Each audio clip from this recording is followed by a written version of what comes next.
నమస్కారం అందరికీ. ఈరోజు జీన్ క్లోనింగ్ జరిపే విధానం గురించి తెలుసుకుందాము. ప్రీవియస్ క్లాస్ దాని యొక్క ఇంట్రడక్షన్ అయిపోయింది. ఇప్పుడు gene cloning steps. Main step involved in gene cloning are as follows. How many steps are followed in gene cloning? Gene cloning జరిపే విధానంలో మనం ముఖ్యంగా 6 దశలు ఉన్నాయని చెప్పుకున్నాము. దానిలో మొట్టమొదటిది isolation of DNA fragments to be clone. వాంఛనీయ జన్యువులు కల డిఎన్ఏ స్కందాలను గుర్తించి వేరు చేయడము. Identification and isolation of DNA fragments to be clone. Next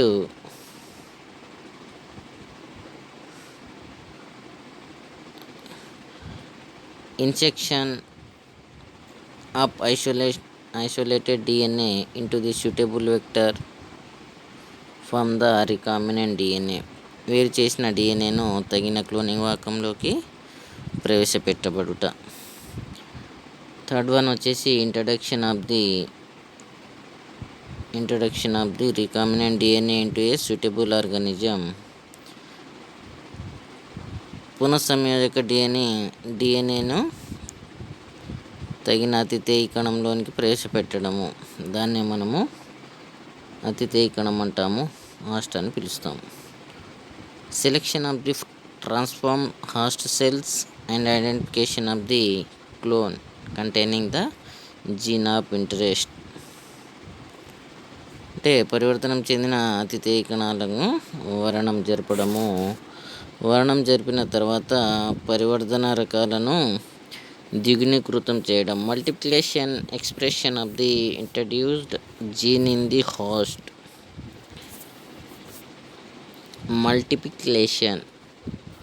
multiplication expression of the introduced gene in the host అంటే వరణం జరిపిన పరివర్తన రకాలను ద్విగుణీకృతం చేయడము. లాస్ట్ వన్ స్క్రీనింగ్ జరపడము. ఓకే, ఇవి 6 దశలు. ఓకేనా. ఫస్ట్ వన్ ఇది వేరు చేసిన డిఎన్ఏ తగిన క్లోనింగ్ వాహకంలో ప్రవేశపెట్ట. పునఃసంయోజక డిఎన్ఏను అతిథేయంలోనికి ప్రవేశపెట్టడము. పరివర్తన చెందిన అతిథేయ కణాలను వరణం జరపడము. వరణం చేసిన పరివర్తన రకాలను ద్విగుణీకృతం చేయడము. స్క్రీనింగ్ జరపడము. Step 1 isolation and identification of the DNA fragments to be cloned.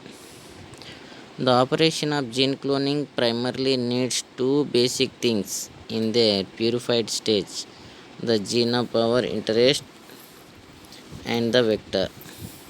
Here 2 basic concepts. Gene cloning ప్రక్రియకు ప్రధానంగా మనకు 2 అంశాలు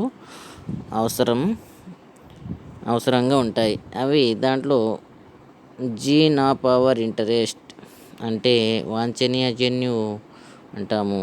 అండ్ సెకండ్ వన్ వచ్చేసి వెక్టార్ వాహకం అని పిలుస్తాము. ఇవి 2 పరిశుద్ధమైన స్థితిలో ఉండాలి.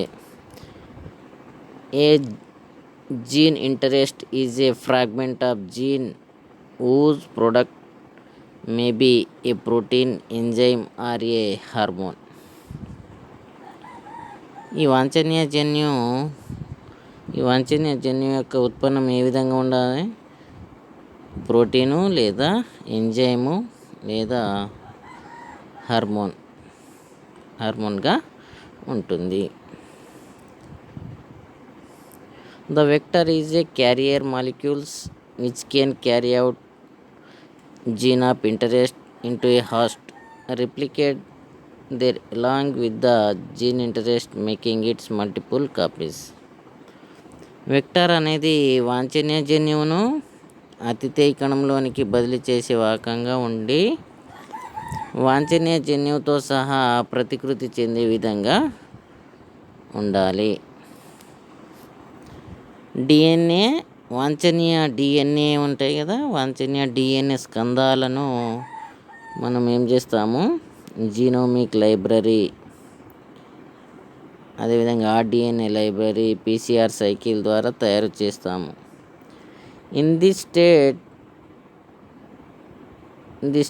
that can also be expressed in the host cell, producing the product of the gene which is needed. Desired DNA segments are obtained from genomic library, cDNA, complementary DNA లేదా సంపూరక డిఎన్ఏ లైబ్రరీ అంటాము. For produced by PCR methods, polymerase chain reaction ద్వారా మనము వాంఛనీయ DNA స్కంధాలను తయారు చేస్తాము. Step 2, వేరు చేసిన డిఎన్ఏ తగిన వెక్టార్లోనికి ప్రవేశపెట్టుట. Insertion of isolated DNA into the suitable vector to form the recombinant DNA.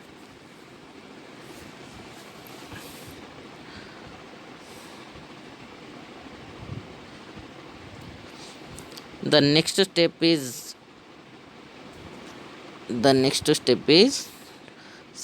GI, the both vectors as well as the GI by using a special type of enzyme.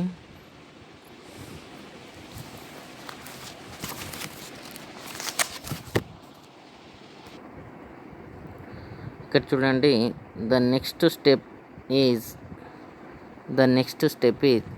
to, ఇక్కడ mistake పడ్డది, to cut both the vectors as well as GI means gene interest. Okay, అంటే విదేశీ జన్యు అంటాము, వాంఛనీయ జన్యు అంటాము, foreign జన్యు అంటాము. ఓకేనా.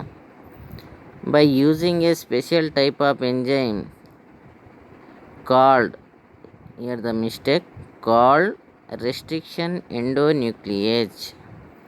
ఓకే, రెస్ట్రిక్షన్ ఎండోన్యూక్లియేజ్ అనే ఎంజైమ్ సమక్షంలో దీన్ని మనము కట్ చేద్దాము.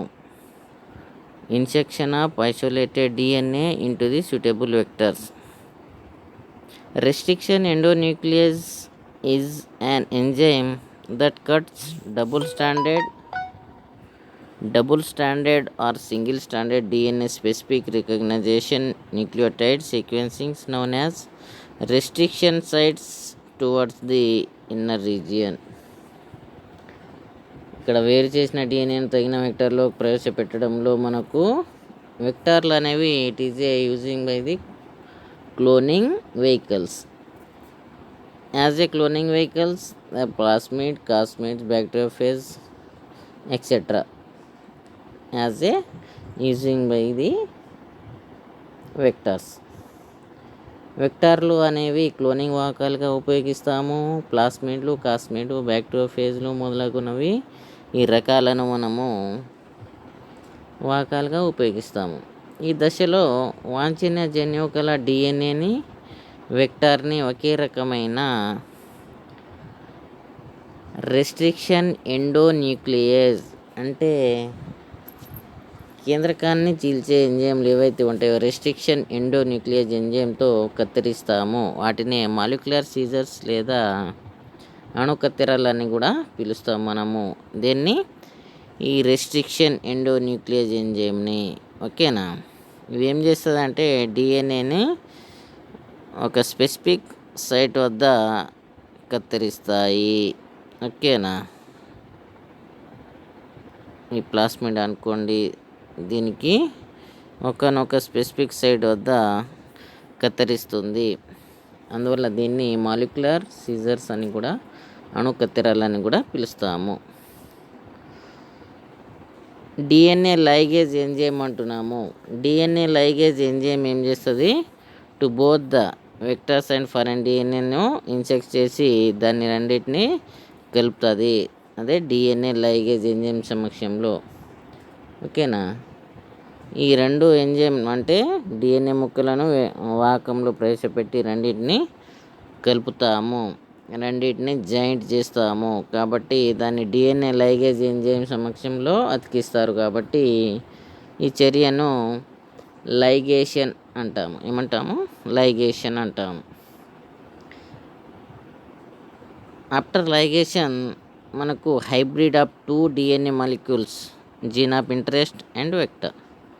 మనకు 2 DNAల సమిష్టి అణువుని మనం ఏమంటాము అంటే రీకాంబినెంట్ DNA టెక్నాలజీ అంటాం. ఏమంటాము? రీకాంబినెంట్ DNA టెక్నాలజీ అంటాము. అంటే ఇక్కడ ఏం చేస్తామంటే వీరు చేసిన వాంఛనీయ జన్యువులను తగిన వాహకంలో ప్రవేశపెట్టి DNA లైగేషన్ ఎంజైమ్ సమక్షంలో రెండింటిని కలుపుతాము. కలపడం మూలంగా మనకి ఏం ఏర్పడుతుంది? ఇక్కడ చూడండి, gene for antibiotic resistant E coli RI restriction endonuclease, ఇది ప్లాస్మిడ్. ఓకే, దీన్ని జీన్ ఫర్ యాంటీబయాటిక్ రెసిస్టెంట్. ఇక్కడ ఫారెన్ DNA విదేశీ జన్యువు అంటాము, వాంఛనీయ జన్యువు, రీజియన్ ఆఫ్ ఇంటరెస్ట్. ఓకే, ఇక్కడ ఈకోలై ఆర్ఐ, ఇక్కడ నుంచి DNA ఫ్రాగ్మెంట్స్ని మనం కట్ చేసినాము. దాన్ని తగిన ప్లాస్మిడ్ వాహకంలో ప్రవేశపెట్టి రెండింటిని ఇక్కడ స్టిక్కీ ఎండ్స్ అంటే అతుక్కునే కొనలు అంటాము. వీటి సాయంతో ఇక్కడ రెండింటిని కలిపి ఇక్కడ DNA, రీకాంబినెంట్ DNA లేదా సంకర DNAను తయారు చేస్తున్నాం. అదే అంటున్నాం. ఈ 2 లైగేషన్ ఎంజైమ్ సమక్షంలో 2 DNAల సమిష్టి అణువుని మనము రీకాంబినెంట్ DNA అని పిలుస్తున్నాము. ఓకేనా? ఇక్కడ రీకాంబినెంట్ DNA లేదా సంకర DNA, దాన్ని హైబ్రిడ్ DNA అంటాము, లేదా ఖైమెరిక్ DNA అని కూడా పిలుస్తాము. ఓకే, ఇది. So third step 3, introduction of the recombinant DNA into a suitable organism. మనం అతిథేయ కణంలోనికి ప్రవేశపెట్టాలి ఇప్పుడు. ఓకేనా?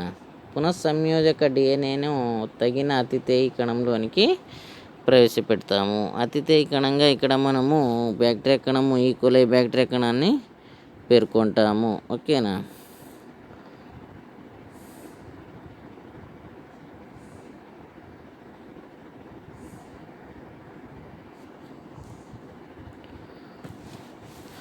ఈ విధంగా మనకి ఇక్కడ ఇలా ఏర్పడ్డ సంకర DNAను తగిన బ్యాక్టీరియా కణంలోనికి ప్రవేశపెడతాము. ఓకేనా? అదే మూడోది step 3,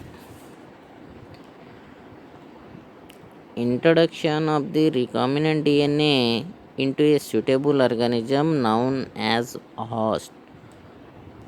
When the recombinant DNA molecules is ready, it is to be introduced into a living system known as host.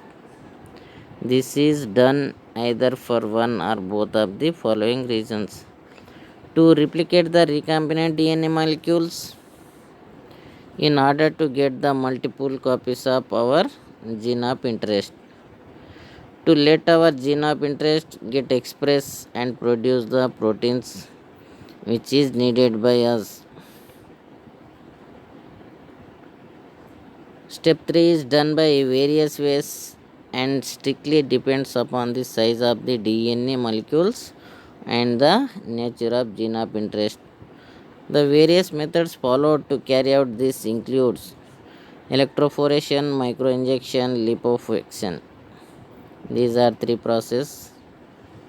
అంటే ఈ చర్యలో మనం ఏం చేస్తాం? పునఃసంయోజక DNAను తగిన అతిథేయంలోనికి ప్రవేశపెట్టే విధానంలో అనేక పద్ధతుల ద్వారా మనము ప్రవేశపెడతాము. దాంట్లో ఏమంటుండంటే దాని యొక్క సైజు, పరిమాణం, DNA అణువు పరిమాణము మరియు వాంఛనీయ జన్యు స్వభావము, molecules and the nature of gene interest అంశాలను మనము పరిగణనలోనికి తీసుకొని తగిన ప్రవేశ పద్ధతిని ప్రయోగిస్తారు. అందులో వివిధ రకాల పద్ధతులు అనేవి మనకి కింద ఇవ్వబడ్డాయి. ఒకటి ఎలక్ట్రోపోరేషన్ పద్ధతి, మైక్రో ఇంజెక్షన్, లిపోసక్షన్ ఎక్సెట్రా మొదలగునవి ఈ పద్ధతులను మనము ప్రవేశపెడతాము.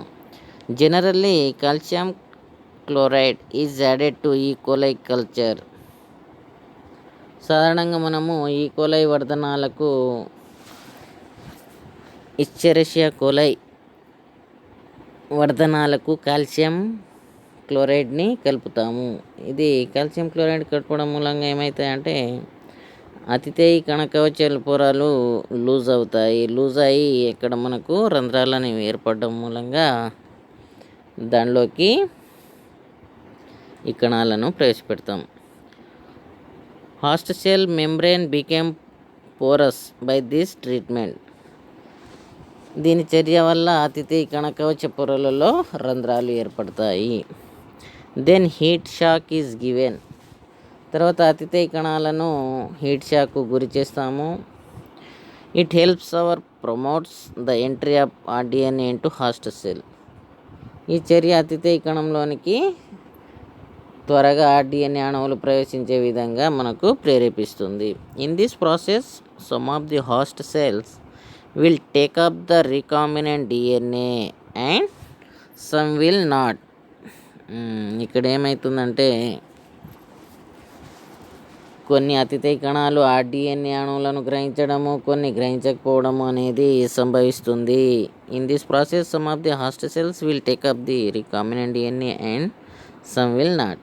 The host cell which have taken up the recombinant DNA are called transformed cells and the process is called transformation.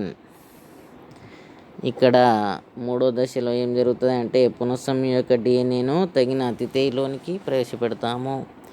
ఎప్పుడైతే అతిథేయి కణంలోనికి ప్రవేశపెడతామో అతిథేయి కణం అనేది ట్రాన్స్ఫార్మర్గా మారుతుంది. అంటే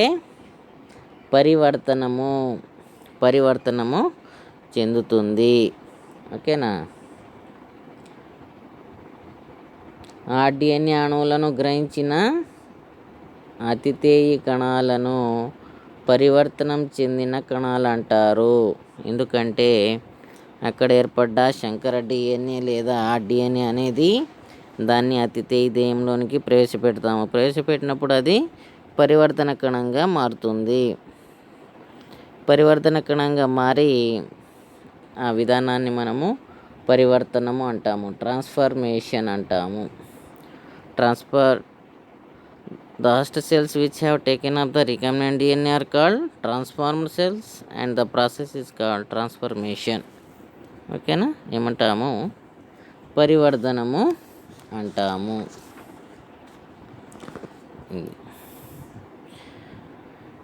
step 4.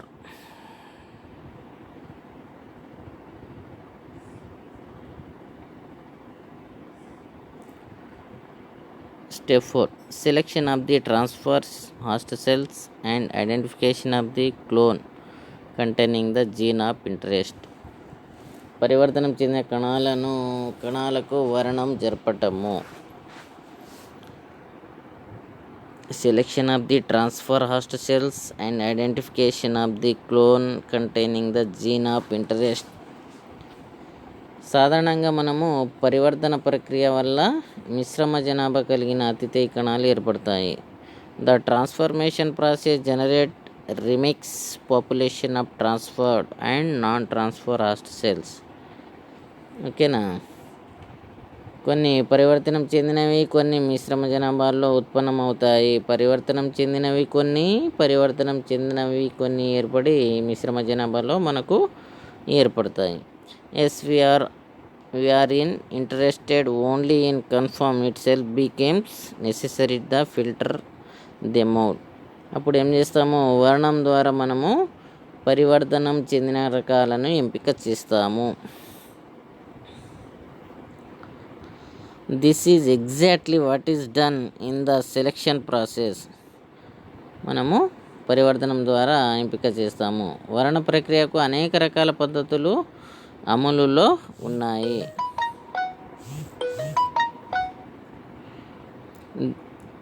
There are many existing selection strategies, some of which is include taking the help of reporter genes or colony hybridisation techniques etcetera. ఇక్కడ మనకు వరణ ప్రక్రియకు అనేక రకాల పద్ధతులు అంటున్నాం కదా. దాంట్లో వరణం జరపడానికి రిపోర్టర్ జన్యువులు, reporter jeans, marker jeans, colony hybridization techniques.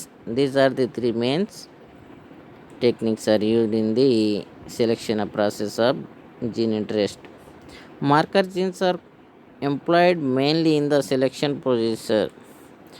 దీనిలో ఎక్కువగా మనము మార్కర్ జన్యువులను ఎక్కువగా వరణ విధానాలకు ఉపయోగిస్తాము. ఇది సీక్వెన్సింగ్, డిఎన్ఏ సీక్వెన్సింగ్ చేయడానికి మార్కర్ జన్యువులు అనేవి మనకు ఎక్కువగా ఉపయోగపడతాయి కాబట్టి ఈ ప్రాసెస్ని మనము యూజ్ చేస్తాము. The step 5.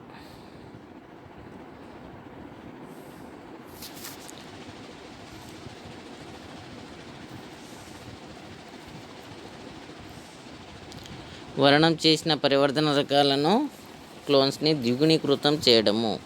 Multiplication or expression of the introduce gene in the host. ఓకేనా. మల్టిప్లికేషన్ ఆర్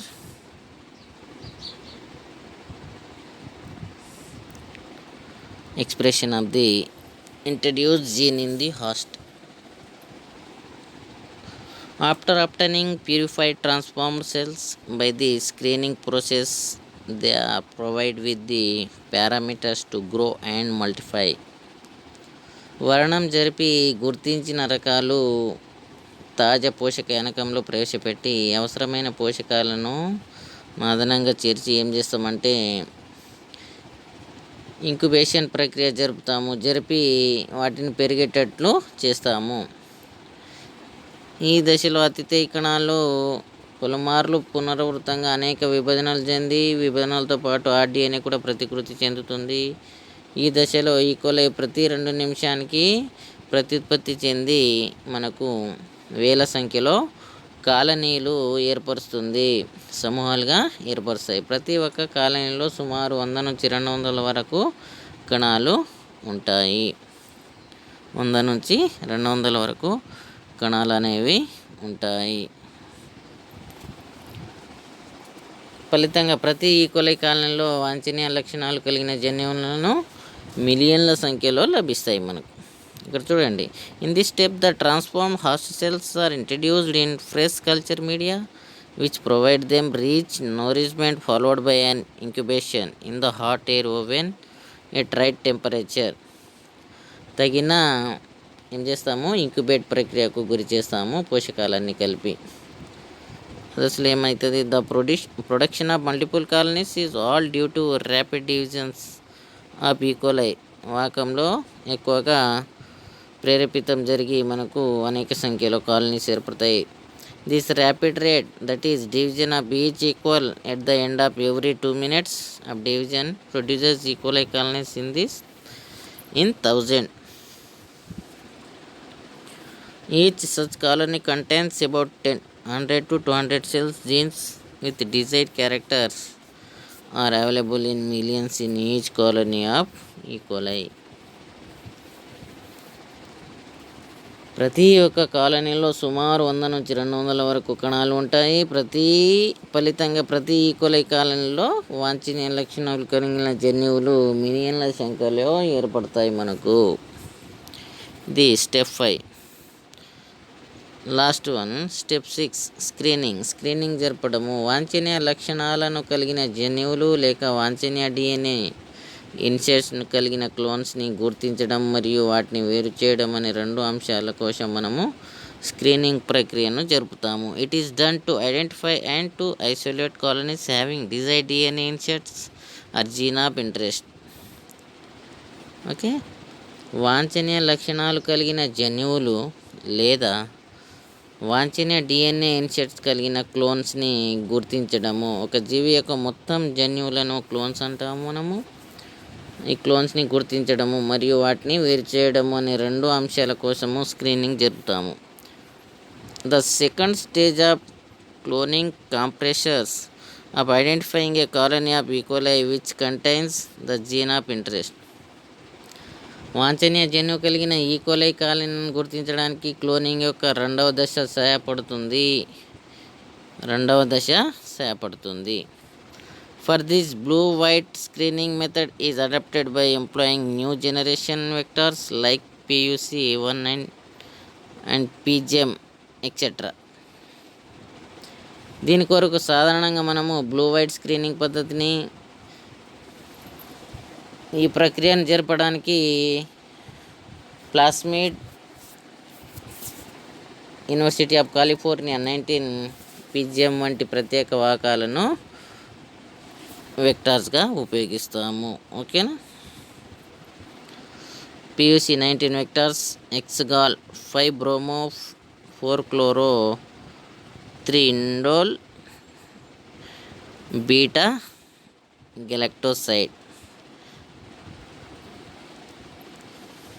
వెక్టార్లు ఎక్స్గాల్ రంగు పదార్థం మొదలగు వాటితో ప్రయోగాన్ని పూర్తి చేసిన తర్వాత మనం ఏం చేస్తాము, పెరిగిన క్లోనింగ్ కాలనీలను అగర్ ప్లేట్ పైకి బదిలీ చేసి తగిన పరిశీలనలను జరుపుతాము.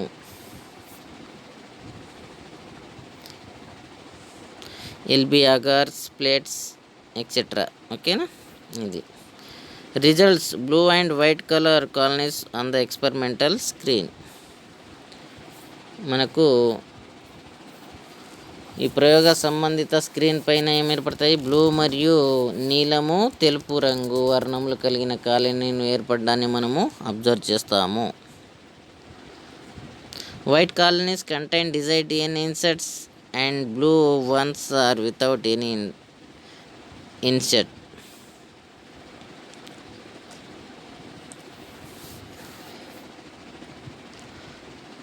This inference is based on the additional observation made by the gene cloning experts. The PUC vectors contains AMPR. AMP means ampicillin resistance gene and a new gene called LAGZ that was derived from the lac operans of E. coli that code for beta galactosidase enzyme. ఇది E. coli సాధారణ ప్లాస్మిడ్లో లాక్జెడ్ జన్యు ఉంటుంది. ఇది ఉత్పత్తి చేసిన enzyme వర్ధనయానకాల్లో తెలుపు అధస్థ పదార్థాన్ని నీలం రంగులోకి మారుస్తుంది. ఇక్కడ ఈకోలై ఇచెరిషియా కోలై సాధారణ ప్లాస్మిడ్లో మనకు లాక్ జన్యు ఉంటుంది. ఓకేనా. లాక్ జన్యువు that was derived from the lac operon నుండి E coli that codes for beta galactosidase enzyme. These enzymes can convert lactose into glucose and galactose. ఈ ఎంజైము లాక్టోజ్, గ్లూకోజ్, గెలాక్టోజ్ రూపంలోకి మారుతుంది. These activities of beta galactosidase LAGZ has been used as tool for identification of clone. మనకు జన్యువుల యొక్క క్లోన్స్ని గుర్తించడానికి దీన్ని ఉపయోగిస్తాము. ఆ DNA కలిగిన ప్లాస్మిడ్లో లాక్ జన్యు ఉండదు. ఓన్లీ ఈకోలై సాధారణ ప్లాస్మిడ్లో మాత్రమే ఉంటుంది. DNA కలిగిన ప్లాస్మిడ్లో ఈ లాక్ జన్యు ఉండదు. అందువల్ల యానకపు తెలుపు అధస్థ పదార్థం రంగుని మార్చదు. కాబట్టి పై పరిశీలనను బట్టి కాలనీలో తెలుపు కాలనీలో ఉన్నట్లు నీలం కాలనీలో వాంఛనీయ DNA ఇన్సెట్ లేనట్టు పరిశోధకులు గుర్తించడము లేదా స్థిరీకరించడం జరుగుతుంది. వాంఛనీయ DNA తెలుపు కాలనీలలో ఉన్నట్లు నీలం కాలనీలో లేనట్లుగా పరిశోధకులు గుర్తించడం జరిగింది. In normal E. coli cells breakdown of X-gall by LAGZ produce a blue color which can be seen as a blue colony on agar plates in X-gall assay. The result of the application help in the identification non-transformed and transformed colonies of E. coli cells in the screening procedure.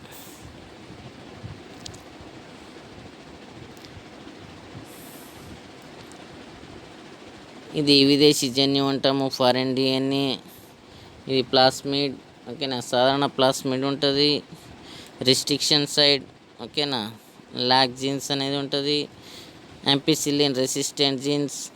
Okay, sticky ends అంటే అతుక్కునే కొనలు అంటాము. ఈ foreign DNA, ఈ plasmid DNA, దీంట్లో ఈ రెండింటిని sticky ఎండ్స్ని మనము ligase enzyme సమక్షంలో కలుపుతాము. ఓకే, ఇట్లా కలిపి వీటిని ఏం చేస్తాము, పునఃసంయోజక డిఎన్ఏలు అంటాము. ఇది ABCDలను పునఃసంయోజక డిఎన్ఏలు అంటాము. వీటిని ఏం చేస్తాము, 1 2 3 కలిగినటువంటి ప్లేట్స్లో మార్చి మనం ఇక్కడ white colonies have plasmids with the foreign insert and blue colonies have plasmids without inserts. Okay, ఇది ఈ విధంగా మనము చూస్తాము. ఈ ప్రాసెస్ చూసుకోండి ఒకసారి.